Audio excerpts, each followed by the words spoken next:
Hello guys, എല്ലാ കൂട്ടുകാർക്കും bus news ലൈവിൻ്റെ ഒരു പുതുപുത്തൻ വീഡിയോയിലേക്ക് സ്വാഗതം. അപ്പോൾ ഇന്ന് നമ്മൾ വന്നിരിക്കുന്നത് നമ്മുടെ ഓജസസ്ത്രയുടെ സെക്കൻഡ് വേരിയൻറ്റിൻ്റെ റിവ്യൂമായിട്ടാണ്. അപ്പോൾ ഈ വീഡിയോ വളരെ മുന്നേ ചെയ്യേണ്ടിയിരുന്നൊരു വീഡിയോ ആണ്. അപ്പോൾ കുറേ കാരണങ്ങളായിട്ട് നമുക്കത് ചെയ്യാൻ പറ്റാതെ പോയി. അതുകൊണ്ട് തന്നെയാണ് നമ്മൾ ഈ ഒരു നിമിഷത്തിലും ഇത് റിവ്യൂ ഇട്ടിട്ട് തന്നെ റിലീസാക്കാമെന്ന് തീരുമാനിച്ചതിൻ്റെ കാര്യം. മൂഡിനെ പറ്റി കഴിഞ്ഞ തവണ നമ്മൾ റിവ്യൂവിന് കൊടുത്തപ്പോഴായിട്ട് നമ്മൾ റിലീസ് ചെയ്തപ്പോഴായിട്ട് പറയാൻ പറ്റാതെ പോയ കുറേ കാര്യങ്ങളുണ്ട്. അപ്പം അതെല്ലാം പറയാൻ വേണ്ടിയാണ് ഒരു റിവ്യൂ വീഡിയോ ആയിട്ട് തന്നെ ഇത്തവണ ചെയ്യുന്നത്.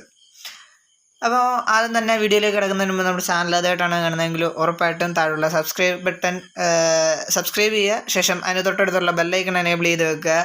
അപ്പോൾ നമ്മൾ ഇനിയും ഇതുപോലുള്ള വീഡിയോസ് ഇടുമ്പോൾ നിങ്ങൾക്ക് മുടങ്ങാതെ കൃത്യമായിട്ടത് അപ്ഡേറ്റ് ലഭിക്കുന്നതാണ്. അപ്പം ഗൈസ്, നമ്മൾ ഓജസസ്ത്ര V1 നമ്മുടെ ആദ്യത്തെ വേരിയൻറ്റ് നമ്മൾ റിലീസാക്കിയിട്ട് ഇപ്പോൾ ഏകദേശം ഒരു മാസം കഴിയുന്നു. അപ്പോൾ ഈ ഒരു മാസം കഴിഞ്ഞപ്പോൾ തന്നെ നമുക്ക് കുറേയധികം കമൻറ്റും കാര്യങ്ങളൊക്കെ വന്നിട്ടുണ്ടായിരുന്നത് ചെറിയ ചെറിയ മാറ്റങ്ങൾ മോഡിന് വരുത്താൻ വേണ്ടിയായിരുന്നു. അപ്പോൾ ആ മാറ്റങ്ങളെല്ലാം വരുത്തിക്കൊണ്ടുള്ളൊരു ബഗ് ഫിക്സ് എന്നൊക്കെ പറയാം. കാരണം ഒരു പ്രോപ്പർ V2 എന്ന് ഇതിനെ ഞങ്ങൾ വിളിക്കുന്നില്ല. അതിന് കാരണം ഭാവിയിൽ എന്തെങ്കിലും കുറച്ചുകൂടെയൊക്കെ ഈ 3D മോഡലൊന്നുകൂടെ നല്ല രീതിയിൽ ചെയ്ത് നമുക്ക് ബെസ്റ്റിൽ ഇനി ഇതിലും നല്ല ക്വാളിറ്റിയിൽ ഏതെങ്കിലും ഒരു കാരണവശാൽ അപ്ലോഡ് ചെയ്യാൻ നമുക്കൊരു അവസരം കിട്ടിയാൽ ഒരു നല്ലൊരു പ്രോപ്പർ V2 എടുക്കാമെന്നുള്ള ഒരു ആഗ്രഹത്തിൽ V1.5 എന്നോ അല്ലെങ്കിൽ ബഗ് ഫിക്സ് വേരിയൻ്റ് എന്നോ വല്ലതും വിളിച്ച് നമുക്ക് ഈ ഒരു വേരിയൻറ്റിനെ നമുക്ക് വിശേഷിപ്പിക്കാം. അല്ലെന്നുണ്ടെങ്കിൽ ഓജസസ്ത്രയുടെ ഈ ഒരു മോഡിൻ്റെ സ്പെക്ക് എന്ന് വെച്ച് കഴിഞ്ഞാൽ നമ്മൾ കഴിഞ്ഞ മോഡിലില്ലാത്ത കുറച്ച് കാര്യങ്ങൾ മാറ്റം വരുത്തി ആ ഒരു പേരിട്ടോ ഈ വേരിയൻറ്റ് നമുക്ക് വിളിക്കാം. അപ്പോൾ നമ്മുടെ മോഡ് ഇവിടെ തന്നെ ഉണ്ട്. ഇവിടെ സൈഡിൽ നിർത്തിയിട്ടപ്പോൾ ഉണ്ട്, കാണിച്ചു തരാം. അപ്പം ഇതാണ് നമ്മുടെ മൂഡ് വന്നിട്ട്. അപ്പോൾ കാണുമ്പോൾ തന്നെ ഫസ്റ്റ് മാറ്റങ്ങൾ നിങ്ങൾക്ക് മനസ്സിലാവും. ലിപ്പ് കഴിയുമ്പോൾ നമ്മൾ ആനിമേഷൻ കീയിൽ ഒഴിവാക്കാനുള്ള ഓപ്ഷൻ കൊടുത്തിട്ടുണ്ടായിരുന്നു. പക്ഷേ അത് ഇത്തവണ മാറ്റിയിട്ട് പൂർണ്ണമായിട്ട് ലിപ്പ് അങ്ങോട്ട് ഒഴിവാക്കിയിട്ടുണ്ട്. അതേപോലെ തന്നെ ഒരു കരിമ്പടും ഫോഗ് ലമ്പും വെച്ചിട്ടുണ്ട്. ഇത് രണ്ടും നമ്മൾ കഴിഞ്ഞ തവണ ഇല്ലാത്തതാണ്. ഇതൊക്കെ മൈന്യൂട്ടായിട്ടുള്ളൊരു ചേഞ്ചസ് ആണ്. കാരണം വണ്ടി പഴയ മൂഡും ഈ മൂഡും കളിക്കുന്നവർക്കൊരു വിഷ്വൽ എക്സ്പീരിയൻസിൽ തന്നെ ഒരു മാറ്റം വരുത്താൻ വേണ്ടിയാണ്. ബാക്കി എക്സ്റ്റേണൽ 3D ഒരു വലിയ മാറ്റമൊന്നും വരുത്തിയിട്ടില്ല. ചെറിയ ചെറിയ ബെൻഡിങ്ങും കാര്യങ്ങളുമൊക്കെ ഇഷ്യൂസ് ഉണ്ടായിരുന്നു പലയിടത്തും. അതൊക്കെ ഒന്ന് ക്ലിയർ ആക്കിയിട്ടേ ഉള്ളൂ. പിന്നീട് ഇതിൽ ബാക്കിലോട്ട് വന്നു കഴിഞ്ഞാലും ഒരു മാറ്റവും ഇല്ല. നമ്മുടെ പഴയ സെയിം 3D തന്നെ. ജസ്റ്റ് ആ ലിപ്പ് ഒന്ന് മാറ്റി, അതേപോലെ തന്നെ ഇതും ഒന്ന് ഫിക്സ് ചെയ്തു. പിന്നെ ഇൻറ്റീരിയറിലേക്ക് വന്നു കഴിയുമ്പോഴും നമ്മൾ കഴിഞ്ഞ തവണ നമ്മൾ സ്റ്റോക്കായിട്ട് കൊടുത്തിട്ടുള്ള ആ ക്യാബിൻ തന്നെയാണ് ഇത്തവണയും കൊടുത്തിരിക്കുന്നത്. പിന്നെ ഇതിന് എന്താണ് മാറ്റം പ്രോപ്പറായിട്ട് നമ്മൾ വരുത്തിയെന്ന് ചോദിച്ചു കഴിഞ്ഞാൽ എല്ലാവരും പറഞ്ഞൊരു കേസാണ് നമ്മുടെ വണ്ടിയുടെ സസ്പെൻഷൻ കുറച്ചധികം ഇഷ്യൂ ഉണ്ടെന്ന് നേരത്തെ തൊട്ട് വന്നൊരു കംപ്ലൈൻ്റ് ആണ്. അപ്പോൾ ഇത്തവണ ആ സസ്പെൻഷൻ്റെ കേസ്, കാരണം കുഞ്ഞു വണ്ടിയാണ്, അപ്പം നമുക്ക് ഇതിൽ കൂടുതൽ സസ്പെൻഷൻ കൊടുക്കാൻ പറ്റില്ല. അപ്പം നമ്മൾ പറ്റുന്നത്ര സസ്പെൻഷൻ നമ്മൾ വണ്ടിക്ക് ഇപ്പോൾ കൊടുത്തിട്ടുണ്ട്. കാരണം ഇനി സസ്പെൻഷൻ കൂട്ടിക്കഴിഞ്ഞാൽ കുഞ്ഞു വണ്ടിയാണ്, നമ്മുടെ വലിയ വണ്ടിയുടെ കൂട്ട് വെയിറ്റ് ഉള്ള വണ്ടിയല്ല. ഈ വണ്ടി മറിയും, അത് പിന്നെ പ്ലേയേഴ്സിന് അരോചകമാവും. അതുകൊണ്ടാണ് നമ്മൾ ഇനിയും സസ്പെൻഷൻ കൂട്ടാത്തത്. ഇതാണ് മാക്സിമം പറ്റുന്നത്. പിന്നീട് അടുത്തത് ഒരു മേജറായിട്ടുള്ള അപ്ഡേറ്റ് നമ്മൾ വരുത്തിയെന്ന് വെച്ചാൽ നമ്മുടെ പഴയ മോഡിന്, ഇതിന് മുന്നേ ഉണ്ടായിരുന്ന മോഡിന് നമുക്ക് കരിയർ മോഡ് വർക്കിംഗ് അല്ലായിരുന്നു. അത് ലാസ്റ്റ് നിമിഷമാണ് നമുക്ക് മനസ്സിലായിട്ടുണ്ടായിരുന്നത്. അപ്പം ഇത്തവണ കരിയർ മോഡ് ഫിക്സ് ആക്കിയിട്ടുണ്ട്. പിന്നെ വണ്ടിക്ക് അത് രണ്ടുമാണ് മെയിനായിട്ടുള്ള അപ്ഡേറ്റ്സ്. ചെറിയ ചെറിയ മാറ്റങ്ങൾ വണ്ടിയുടെ എല്ലാ ഭാഗത്തും വരുത്തിയിട്ടുണ്ട്. 3Dയിലാണെങ്കിലും ശരി, കൺവേർഷൻ ഭാഗത്താണെങ്കിലും ശരി, കുറേ വാല്യൂസിനും കുറേ കാര്യങ്ങളും മാറ്റം വരുത്തിയിട്ടുണ്ട്. പക്ഷെ അതൊന്നും നിങ്ങൾക്ക് ഒരൊറ്റ വീഡിയോയിലൂടെയോ അല്ലെങ്കിൽ ഫോട്ടോസിലൂടെയോ എടുത്ത് കാണിക്കത്തക്ക രീതിയിലുള്ള നിങ്ങൾ കളിക്കുമ്പോൾ തന്നെ മനസ്സിലാക്കേണ്ട ഒന്നാണ്. പിന്നെ ഇതെല്ലാം പ്ലേയേഴ്സ് ആവശ്യപ്പെട്ടുകൊണ്ട് വരുത്തിയ ഒരു മാറ്റങ്ങളാണ്. അപ്പം ഇതാണ് കറക്റ്റ് നമ്മൾ പ്രോപ്പറായിട്ട് നമുക്ക് ഒരു ഓജസസ്ത്ര നമ്മൾ ഓജസിൽ നിന്ന് ഇറക്കുമ്പോൾ കിട്ടുന്ന കമ്പനി സ്റ്റോക്ക് ലുക്കിലായിരിക്കും വണ്ടി നിങ്ങൾക്ക് കൈ കിട്ടുക. ഈ ഒരു ലുക്ക് നമ്മൾ കഴിഞ്ഞ മോഡിൽ കിട്ടുന്നില്ല എന്നുള്ളൊരു കാരണം കൊണ്ടാണ് നമ്മൾ ഈ ഒരു മോഡ് എടുക്കാൻ കാരണമായത്. അപ്പം ആനിമേഷൻ കീസ് വന്നിട്ട് ഫസ്റ്റ് ആനിമേഷൻ കീ വന്നിട്ട് നമ്മുടെ എൻജിൻ ഗ്രില്ല് തന്നെയാണ്. എൻജിൻ കവർ തുറക്കുകയും അടയ്ക്കുകയും ചെയ്യുന്നു. ഒപ്പം തന്നെ നമ്മുടെ സൈഡ് വിൻഡോസ്, രണ്ട് സൈഡിലെ വിൻഡോസും ഓപ്പണിങ്ങും ക്ലോസിങ്ങും. സെക്കൻഡ് ആനിമേഷൻ കീ വന്നിട്ട് സൈഡ് എൻജിൻ കവറും നമ്മുടെ എമർജൻസി എക്സിറ്റും. തേർഡ് ആനിമേഷൻ കീ വന്നിട്ട് നമ്മുടെ ടോപ്പ് ലൈറ്റും അതേപോലെ തന്നെ നമ്മുടെ നെയിം ബോർഡും മാറുന്നതാണ്. അപ്പോൾ ഇനി കഴിഞ്ഞ തവണ റിവ്യൂവേഴ്സിനെല്ലാം വിട്ടുപോയ 2-3 കാര്യങ്ങൾ പറഞ്ഞു തരാൻ വേണ്ടിയാണ് അടുത്തതായിട്ട് കുറച്ച് സമയം ഞാൻ മാറ്റി വെക്കാൻ പോകുന്നത്. അതായത് നമ്മുടെ ബസ്സിഡിൽ ആദ്യമായിട്ട് തന്നെ എനിക്ക് തോന്നുന്നു വേറെ വണ്ടികളിലൊന്നും വന്നിട്ടില്ല, നമ്മുടെ ഹൊഫ്മാൻ ടൈപ്പ് ക്യാബിൻ AC വെച്ച വണ്ടിയാണിത്. അപ്പോൾ ഈ ഡീറ്റെയിലിങ് മിക്കവർക്കും മിസ്സായിട്ടുണ്ട്. അതുകൊണ്ടാണ് നമ്മൾ നമ്മുടെ റിവ്യൂ വീഡിയോയിലൊന്ന് എടുത്ത് പറഞ്ഞത്. ലൈക്ക് ഈ ഒരു സാധനം വേറെ അങ്ങനെ ഒരു വണ്ടിക്കകത്തും ഇതുവരെ ഞങ്ങൾ കണ്ടിട്ടില്ല. ഈ അടുത്തിടെ ഈ മോഡ് റിലീസ് ആവുന്നതിന് മുന്നേ വരെയുള്ള ഒരു മോഡിലും കണ്ടിട്ടില്ല. പിന്നെ നമ്മുടെ പാപ്പൻ ഗ്യാരേജ് പറഞ്ഞു മായാവിയുടെ ക്യാബിനാണ്. മായാവി അല്ല കേട്ടോ, ലുട്ടാപ്പി കേട്ടോ.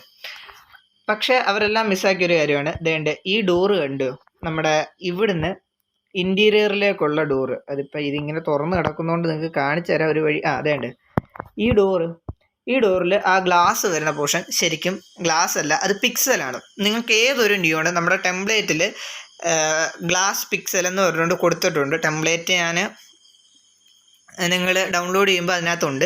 ആ ഗ്ലാസ് പിക്സൽ എന്ന് പറഞ്ഞ് കൊടുത്തേക്കുന്ന പോർഷനിൽ നിങ്ങൾ എന്തൊരു ഇമേജ് വെച്ചിട്ട് അതിന് ബാക്ക്ഗ്രൗണ്ട് ഇറേസ് ചെയ്ത് കൊടുത്താലും അതിവിടെ പിക്സലായിട്ട് കത്തുന്നതായിരിക്കും.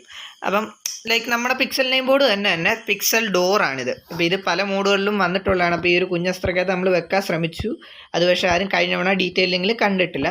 പിന്നെ എല്ലാവരും പറഞ്ഞൊരു കേസാണ് വണ്ടിയുടെ ക്യാബിനിൽ മാല മാറ്റണമെന്ന്. മാല ഇതിപ്പോൾ എന്തായാലും നമുക്ക് മാറ്റാൻ പറ്റില്ല, കാരണം മാല ഇപ്പം ഓൾറെഡി സ്റ്റോക്കായിട്ട് നമ്മളൊരു വണ്ടി ഇറക്കി. അപ്പോൾ ഇത് ജസ്റ്റ് അതിൻ്റെ സിമ്പിളായിട്ടുള്ളൊരു ബഗ് ഫിക്സ് അപ്ഡേറ്റ് ആയതുകൊണ്ട് നമുക്ക് വലിയൊരു ചേഞ്ച് നമുക്ക് ലുക്കിൽ വരുത്താൻ ഉദ്ദേശിക്കുന്നില്ല. പിന്നെ ഈ ഒരു സ്കിന്നെന്ന് വെച്ചാൽ പ്രൈവറ്റ് സ്കിന്നാണ്. അപ്പം ഇത് എന്തായാലും റിലീസൊന്നും കാണത്തില്ല. നമ്മുടെ മൂഡ് ഇനി റിലീസ് വൈകിയതിനെ പറ്റി കുറച്ച് കാര്യങ്ങളുണ്ട്. അപ്പോൾ ഈ ഒരു പാർട്ട് വേണമെന്നുണ്ടോ സ്കിപ്പ് ചെയ്യാവുന്നതാണ്. നമ്മുടെ ചാനലിലെ സബ്സ്ക്രൈബേഴ്സും ഫോളോവേഴ്സും നമ്മുടെ അപ്ഡേറ്റുകൾ അറിയാൻ ആഗ്രഹിക്കുന്ന കൂട്ടുകാർ മാത്രം കണ്ടിരുന്നാൽ മതി. വീഡിയോയുടെ അവസാനം എന്തായാലും റിലീസ് ഡേറ്റ് പറയുന്നുണ്ട്. മൂഡ് മാത്രം വേണ്ടവർക്ക് അത് കണ്ടിട്ട് പോവാം. അല്ലാത്തവർക്ക് ഇനി കുറച്ച് കാര്യങ്ങൾ പറയണം. ആദ്യമായിട്ട് തന്നെ നമ്മുടെ മൂഡ് റിലീസ് താമസിച്ചതെന്ന് വെച്ചാൽ ചാനലിൽ വീഡിയോ റെക്കോർഡ് ചെയ്യുന്നതൊക്കെ ഞാനാണ്. അപ്പം എനിക്ക് കുറേ പേഴ്സണൽ ഇഷ്യൂസ് ഉണ്ടായിരുന്നു. അത് നമുക്ക് പണ്ടും ഉണ്ടായിട്ടുണ്ട്. ഇത്തവണ അത് ഇത്തിരി കൂടിപ്പോയി. എനിക്കൊട്ടും വീഡിയോ ചെയ്യാൻ പറ്റുന്നൊരു സാഹചര്യം അല്ലായിരുന്നു. അതുകൊണ്ടാണ് മാക്സിമം ഞാൻ യൂട്യൂബിൽ നിന്ന് മാറി നിന്നത്. പിന്നെ നമ്മൾ എന്നിട്ടും തിരിച്ചൊന്ന് ആക്റ്റീവായി നിൽക്കാൻ നോക്കി, കാരണം ചാനൽ ഗ്രോയിങ് ടൈമാണ്. അപ്പോൾ ഉറപ്പായിട്ട് നമുക്ക് വീഡിയോ ഇട്ടേ പറ്റത്തുള്ളൂ. അപ്പം അതുകൊണ്ടാണ് നമ്മുടെ ഹൗ ടു എഡിറ്റ് സീരീസ് നമ്മൾ തുടങ്ങിയത്. അതിൽ സെക്കൻഡ് വീഡിയോയ്ക്ക് വലിയ റീച്ചൊന്നും കിട്ടിയില്ല. വലിയ റീച്ചൊന്നല്ല, സ്ഥിരം കിട്ടുന്ന റീച്ച് കിട്ടിയില്ല. അത് കുഴപ്പമില്ല. ലൈക്ക് ആ ഒരു വീഡിയോ നമ്മൾ മൈൽസ്റ്റോൺ ഒന്നും നോക്കാതെ അടുത്ത വീഡിയോ അപ്ലോഡ് ചെയ്യാൻ ശ്രമിക്കുന്നതാണ്. എന്നാലും നിങ്ങൾ കണ്ടിട്ടില്ല ഒന്ന് കണ്ട് സഹായിക്കുക. കാരണം അത് ജസ്റ്റ് സിമ്പിളായിട്ടുള്ളൊരു എഡിറ്റിംഗ് ട്രിക്കായിരുന്നു. എല്ലാവർക്കും അറിയാവുന്നൊരു കാര്യമായിട്ട് ആരും അങ്ങനെ ശ്രദ്ധിക്കാൻ പോയില്ല. പിന്നെ ഒരു ബിഗിനേഴ്സിനെ തൊട്ട് പഠിപ്പിച്ചു വരുന്ന സമയത്ത് അത് ചെയ്യണം എന്നുള്ളതുകൊണ്ട് നമ്മളത് ചെയ്തിട്ടു എന്ന് മാത്രം. പിന്നെ രണ്ടാമത്തെ കാര്യം, നമ്മുടെ ലിവറി മേക്കറായ എം ജി അണ്ണന് എക്സാമിൻ്റെ കേസ് ഞാൻ കഴിഞ്ഞ വീഡിയോയിൽ പറഞ്ഞിട്ടുള്ളായിരുന്നു. അപ്പം അതുകൊണ്ട് അവനും ഫീൽഡ് വിട്ട് നിൽക്കുകയായിരുന്നു. ഇതിനെല്ലാം ഉപരി നമ്മുടെ 3D ചെയ്യുന്ന നമ്മുടെ സ്പാരോ സാറ് അണ്ണനും ക്ലാസ്സൊക്കെ തുടങ്ങി അവനും വിട്ടിരിക്കുകയായിരുന്നു. അപ്പം ഞങ്ങളെല്ലാവരും ബുദ്ധിമുട്ടുകളിലായിരുന്നുകൊണ്ടാണ് നമ്മുടെ ചാനൽ ഇത്രയും ഇതായിപ്പോയത്. കുറേ പേര് ചോദിച്ചു എന്നാണ് റിലീസ് എന്ന്. അവർക്കെല്ലാം ഉത്തരം തരാഞ്ഞത് ഞങ്ങൾക്കും ഒരു ഉറപ്പില്ലായിരുന്നു ഇത് എപ്പോഴത്തേക്ക് നമുക്ക് തീർത്ത് ചെയ്യാൻ പറ്റും. കാരണം വളരെ സിമ്പിളായിട്ടുള്ള അപ്ഡേറ്റ് ആണെങ്കിലും ഞങ്ങൾക്ക് തീർത്ത സമയം കിട്ടിയിട്ടില്ല ഒന്നും ചെയ്യാൻ വേണ്ടി. ഇപ്പോഴും ഈ വണ്ടിയുടെ നമ്മൾ ആ റിലീസ് ചെയ്ത 2 ലിവറി മാത്രമേ ഉള്ളൂ. അത് രണ്ടും പിന്നെ ഇട്ട് കാണിക്കേണ്ടെന്ന് കരുതിയാണ് എൻ്റെ കയ്യിലുള്ള ഒരു കൺസെപ്റ്റ് ലിവറി ആയിട്ട് ഇതങ്ങ് എടുത്തിട്ടത്. ഇനി അടുത്തൊരു കാര്യം, എല്ലാവരും ആഗ്രഹിച്ചൊരു സാധനം നമ്മളിതിന് ഈ ഡിലേ ചെയ്തതിനെല്ലാം കൂടെ ചേർത്ത് ഒരു സാധനം അടുത്തൊരു സർപ്രൈസ് റിലീസുണ്ട്. മൈൽസ്റ്റോൺ റിലീസ് തന്നെ ആയിരിക്കും. എന്നാലും അടുത്തൊരു മൂഡ് നമ്മൾ ഉടനെ തന്നെ അനൗൺസ് ചെയ്യുന്നതായിരിക്കും. ഈ വീഡിയോ എന്ന് അപ്ലോഡ് ചെയ്യുന്നു, ഇത് മാക്സിമം ഞാൻ 10-ാം തീയതിക്കകം അപ്ലോഡ് ചെയ്യാൻ ശ്രമിക്കുന്നതായിരിക്കും. ഈ വീഡിയോ അപ്ലോഡ് ചെയ്ത് കൃത്യം 5-ാം ദിവസം, അത് നമ്മൾ 10-ാം തീയതി എന്നാണോ ഈ വീഡിയോ ഇടുന്നത് അന്ന് കമ്മ്യൂണിറ്റി പോസ്റ്റ് ഇടുന്നതായിരിക്കും. കൃത്യം 10-ാം ദിവസം 5-ാം ദിവസം നമ്മൾ ഈ മൂഡിൻ്റെ റിലീസ് കാണും. അപ്പം ചെറിയൊരു അപ്ഡേറ്റ് ആണെങ്കിലും എല്ലാവരും നമുക്ക് സപ്പോർട്ട് ചെയ്ത് സഹായിക്കുമെന്ന് വിചാരിക്കുന്നു. പിന്നെ നമ്മുടെ how to edit series continue ചെയ്യുന്നുണ്ട്. അപ്പം അതിന് ജസ്റ്റ് നമ്മുടെ കമൻറ്റ് ബോക്സിൽ, കഴിഞ്ഞ വീഡിയോയുടെ കമൻറ്റ് ബോക്സിൽ നിങ്ങൾക്ക് എന്താണ് അടുത്ത് പഠിക്കാനുള്ളതെന്ന് വെച്ചാൽ കമൻറ്റ് ഇട്ടാൽ മതി. നമ്മൾ അടുത്ത് അതായിരിക്കും ചെയ്യുന്നത്. പിന്നെ സർപ്രൈസ് മോഡ് ഏതാണെന്നുള്ളത് അടുത്ത വീഡിയോയിൽ, അതായത് നമ്മുടെ റിലീസ് വീഡിയോയുടെ അവസാനം കാണിക്കുന്നതായിരിക്കും. അപ്പം റിലീസ് ഡേറ്റും കാര്യങ്ങളൊക്കെ പറഞ്ഞ സ്ഥിതിക്ക് ഇത്രയേ ഉള്ളൂ റിവ്യൂ വീഡിയോ. പ്രത്യേകിച്ച് റിവ്യൂ ഒന്നും ഞാൻ ചെയ്തില്ലെങ്കിൽ പോലും വലിച്ചു കിട്ടി ഞാൻ 10 മിനിറ്റ് ആക്കി വെച്ചിട്ടുണ്ട്. ഇതുവരെ കണ്ടിരുന്ന എല്ലാവർക്കും ഒരു വലിയ നന്ദി. ഇതുവരെ കണ്ടിരുന്നിട്ട് ലൈക്ക് അടിക്കാത്തവരുണ്ട്, ജസ്റ്റ് താഴെ ലൈക്ക് ബട്ടൺ ഉണ്ട്, ഒന്ന് ലൈക്ക് അടിച്ചേക്കുക. മാക്സിമം നിങ്ങളുടെ കൂട്ടുകാർക്ക് ഷെയർ ചെയ്യുക. ഇതുപോലുള്ള നല്ല കണ്ടൻറ്റുമായിട്ട് അടുത്ത ദിവസം വരാം. അതുവരെക്കും ടാറ്റ ബൈ സി യു.